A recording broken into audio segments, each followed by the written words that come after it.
शैतान रजीम बिस्मिल्लाहिर्रहमानिर्रहीम अस्सलाम वालेकुम। मैं हूँ आपकी मेज़बान इरम शाह और मैं आप सबको सईदा इरम शाह ऑफिशियल पर खुशामदीद करती हूँ और उम्मीद करती हूँ आप सब खैरियत से होंगे। तो मौजू की तरफ चलने से पहले मैं आप लोगों से एक छोटी सी बात शेयर करना चाहूँगी कि इस चैनल का मैंने नेम चेंज किया है। कुछ यूट्यूब सर्च बार की पॉलिसी की वजह से मुझे इसका नेम चेंज करना पड़ा, लेकिन ये इस्लामिक चैनल है और यहाँ पे इस्लाम के अलावा कोई वीडियोज़ अपलोड नहीं होंगी। तो चलिए अपने मौजू की तरफ चलते हैं। आज का हमारा जो मौजू है वो क्या है, वो है हज़रत हिजरात की रोशनी में माशरे की इस्लाह। अल्लाह ताला ने मोमिनीन के लिए ये काम जारी फरमाए हैं। अगर मोमिन इसे अपना ले तो वाकई हमारा माशरा मिसाली बन सकता है, क्योंकि ये मामलात हैं जिनकी वजह से लोगों के दिलों में नफ़रत पैदा होती है और फिर इज्तिमाइयत का शराजा बिखरना शुरू हो जाता है। इज्तिमाई ज़िंदगी के हवाले से मुसलमानों के लिए सूरत हिजरात की में 9 नसीहतें हैं। तो सबसे पहली जो नसीहत है वो ये है कि या अय्युहल्लज़ीना आमनू इन जाअकुम फासिकुम बिनाबन फतबय्यानु अन तुसीबू कौमम बिजाहलातिन फतुस्बिहू अला मा फ़अलतुम नादिमीन। यानी कि ए मुसलमानों, अगर तुम्हें कोई फासी खबर दे तो तुम इसकी अच्छी तरह तहकीक कर लिया करो। ऐसा ना हो कि नादानी में किसी कौम को इज़ा पहुंचा दो फिर अपने किए पे परेशानी या शर्मिंदगी उठाओ। यानी कि जब आप लोगों के पास कोई ऐसा बंदा खबर लेकर आए जो फासिक हो, तो उसके लिए बेहतर यही है कि सबसे पहले आप उसकी तहकीक कर लें, आया ये सच भी है कि नहीं, और अगर सच है तो फिर उस पर कोई इक़दाम उठाएं, पहले तहकीक करें उसके बाद, और अगर नहीं है तो फिर उस झूठे फासिक इंसान को उसकी सज़ा दें, ताकि इससे जो माशा है वो बदनुमानी से और लड़ाई झगड़े से बच सके। तो दूसरा है मेल मिलाप करा दिया जाए। यानी कि इन ताइफ़ातानी मिनल मुमिनीन इक़्ततलू फ़अस्लिहू बैनहुमा।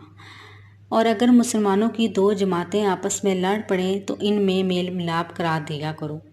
यानी कि जब कोई आपस में 2 गिरोह लड़ जाएं तो मुसलमानों का फ़र्ज़ है कि वो एक दूसरे के साथ सुलह करवाएं, ताकि माशरे में जो है वो अमन रह सके, बदनवानी और लड़ाई झगड़े बड़पा ना हो। उसके बाद तीसरा है कि अदल करो।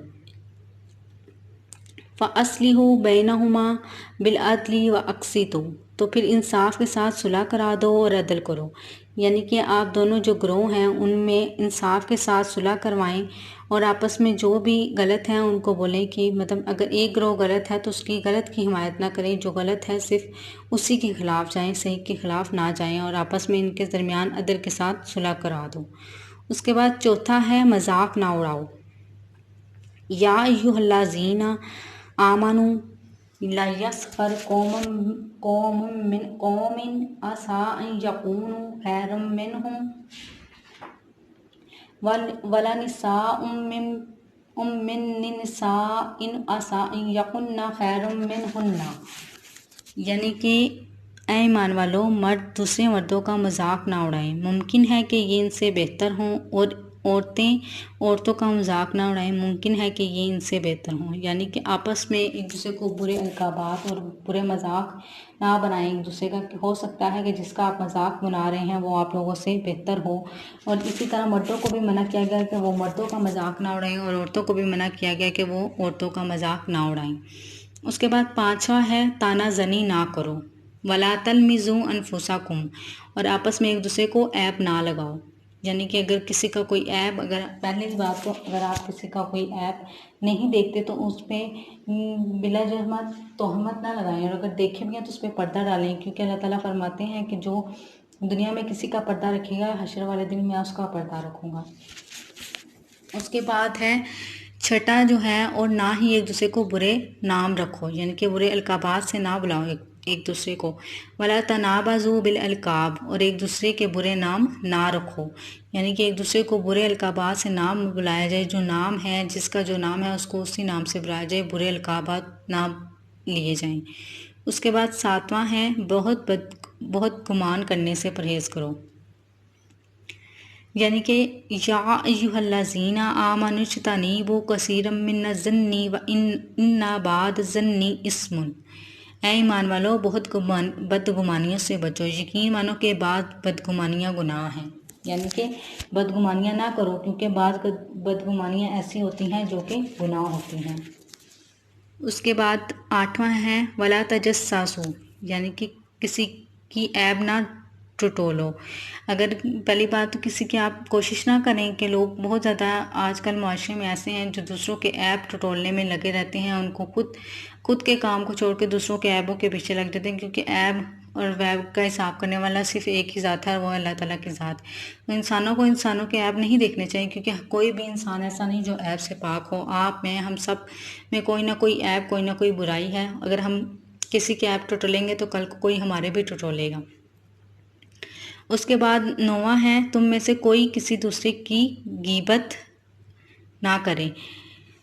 وَلَا يَغْتَبْ بَعْضُكُمْ بَعْضًا أَيُحِبُّ أَحَدُكُمْ أَنْ يَأْكُلَ لَحْمَ أَخِيهِ مَيْتًا فَكَرِهْتُمُوهُ۔ اور نہ تم میں سے کوئی کسی کی غیبت کرے، کیا تم میں سے کوئی بھی اپنے مردہ بھائی کا گوشت کھانا پسند کرے گا؟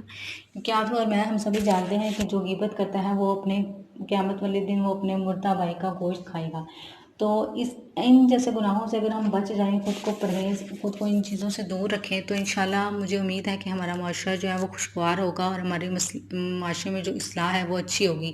اگر ہم ان ہدایت کو، قرآن پاک کو، حدیث کو اپنی زندگی میں ڈالیں تو ہم ایک اچھے انسان بن سکتے ہیں۔ ضروری نہیں ہے کہ ہم پورے معاشرے کو بدلیں، لیکن سب سے پہلے ہمیں خود کو بدلنے کی ضرورت ہے۔ اگر ہم خود کو بدل لیں گے تو باقی سب بھی بدل جائے گا، کیونکہ جب ہم خود اچھے ہوں گے تو سبھی اچھے ہوں گے، اور اگر ہم خود برے ہیں تو ہمیں سبھی برے لگیں گے۔ ان نصیحتوں کو اچھی طرح یاد کیجیے اور اپنی بقیہ زندگی کو اس کے مطابق گزار دیجیے۔ یاد رکھیں ہم سب کو خوش نہیں کر سکتے، لیکن یہ ہماری ذمہ داری ہے کہ اس کو ہماری وجہ سے تکلیف نہ پہنچے۔ ہم لوگ انسان ہیں، انسان سب کو خوش کرنے میں کوئی نہ کوئی اس سے راضی ہوتا ہے، کوئی ناراض ہوتا ہے، سب کو ہم خوش نہیں کر سکتے، لیکن ہم کوشش یہی کریں کہ ہم لوگ جو ہیں اپنے جو ارد گرد کے لوگ ہیں ان کو تکلیف نہ دیں، دکھ نہ دیں ان کو۔ آج کا چھوٹا سا موضوع تھا، امید کرتی ہوں آپ کو ضرور پسند آیا ہوگا اور اس کو آپ اپنی زندگی میں لانے کی کوشش بھی کریں گے۔ تو مجھے ضرور کمنٹ کے ذریعے بتائیے گا آپ کو آج کا ہمارا موضوع کیسا لگا ہے۔ اسی کے ساتھ میں رمشا آپ لوگوں سے اجازت چاہتی ہوں، دعاؤں میں ضرور یاد رکھیے گا۔ اللہ حافظ۔